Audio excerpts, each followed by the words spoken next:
Now we're going to be taking a look at another new material feature, which is called Dispersion, and it's located under the Transparency tab. Now I have loaded in a scene that I've created called Dispersion Scene, which is inside the content folder on the CD-ROM, and we can load that in, and pretty much what it's made up of is two pyramids, each of them with the standard glass material on them, and their refraction changed to 1.5. So let's just take a look. These are specifically rotated in a certain way to achieve this effect that we see, which is the rainbow, which is caused by dispersion. So let's double click and go into our material editor. We can see we have dispersion on right now at 100%, and I can decrease that to lower the size. The changes between the standard glass preset and what I have loaded on the pyramids here is just that I've changed the refraction index from 1.52 to the standard glass of 1.5. So I'm going to go ahead now and actually lower dispersion, and we can see in our preview right here how that's going to affect the dispersion. And we can see that it adjusts and gets a little bit smaller. And if I bring it down to, let's say, 6%, we'll see what happens in the preview. And we can see just a much smaller amount of that full spectrum. So let's just go ahead and crank this back up to 100%. And I'm going to render a small frame of this. So I'm going to go to the render options, set to final, render to screen, 320 by 240. I'm going to up that to 640 by 480. And we're just going to keep this on final right now, which is not going to be the best quality, and we might see a little bit of artifacts in there, but it'll give you a good idea of exactly how this tool performs and what exactly it creates when it renders. And now we can see the rendered effect. I also want to note that the material with the standard glass has also been edited once more and has a little bit of reflection on it. So the normal default is 0 reflection, but since it is glass, we want to have an extra bit of reflection on there.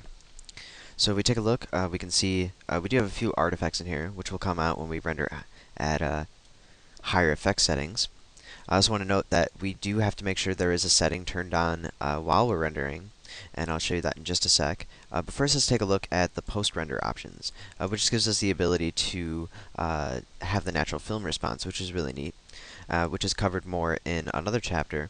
But I just want to show you the differences in this dispersion effect by turning on natural film response or turning it off. So we can see how the glow is much more dispersed. We can see a lot more of our glass object, and we can also turn on auto exposure and see what happens then. Then we see a very, very harsh contrast between the colors of the rainbow and the overall effect of the scene.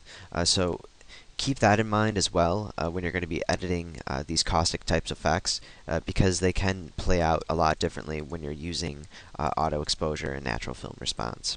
So I'm just going to go ahead and close this out and go back into our render options. And we have compute physically accurate caustics. We have that turned on. You have to make sure this is on if we're going to be using dispersion, because otherwise it will not show up in the render. We can adjust the advanced effects quality as well to produce better results. We can even use a higher setting over here where we have ultra. And then we can still have compute physically accurate caustics, because that's based on actual personal preference and not so much these settings that are in here. So the more you increase these different effects, the advanced effects quality, it will increase the effects of your dispersion. And we're just going to go back into the material editor really quick. And I just want to note that we can use dispersion with any transparent object. So it's really, really neat that we can do that. If we turn off transparency, then dispersion will go away. But any transparent object can be used with the dispersion and will create this sort of effect with the right kind of objects, because it still has to be set up with a real-world type of effect. Of course, we have glass here, which would more than likely produce this type of effect on the ground. Of course, it might be a little bit different, and we can adjust that dispersion level to actually get something either a little bit smaller or some smoother lines, or even just rotating around our pyramids that we have here. It can make a huge difference. So let's just go ahead and actually rotate this pyramid. I'm just going to grab our center handle, and we're going to be adjusting the Z. And I just want to move it just a tiny little bit. And we can see the effect has changed, and we see a little bit more difference in the glass. And the more we edit these objects, we'll see different types of effects on the ground. So now we have a very bright glow coming across here, and we have a nice little rainbow. So I'm going to go ahead and just render that really quick at the higher settings with final render to screen 640 by 480. Click OK, and we can take a look at that. And it's not the highest quality settings, but it will look a lot better than the preview and render much quicker. And now we can see that we have a really, really nice glow in here.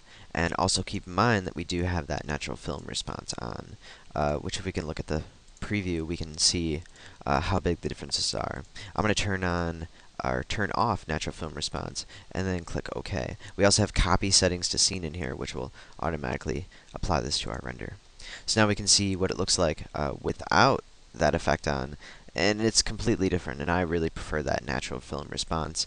If you're looking for more of a higher contrast, then that's definitely the way to go, just to go ahead and turn that off. But this does look much more realistic with the natural film response on. So the way we move our objects is, and the way they're positioned, it plays a very large role in this new tool, in this new effect that we have as part of sort of Caustics, almost. We can move it around a little bit more and see something completely different, and even rotate it the other way. And sometimes the effect will disappear completely if it's not set up right. Now we have it over here very lightly and very dispersed. And I'll go ahead and rotate it again, and we see a high concentration down here, and then it gets a little bit bigger. So it really depends on the position of this pyramid, or any shape. Right now it's the pyramid, but any shape will create an entirely different type of effect. And like I said, depending on the rotation and its position, keep in mind where the sunlight is as well. It produces a different type of effect. So now we can see with the pyramid over set to back to default, we can notice that it's sort of shining around at the bottom, and it looks really nice. So it's a very cool new effect, something to definitely play around with.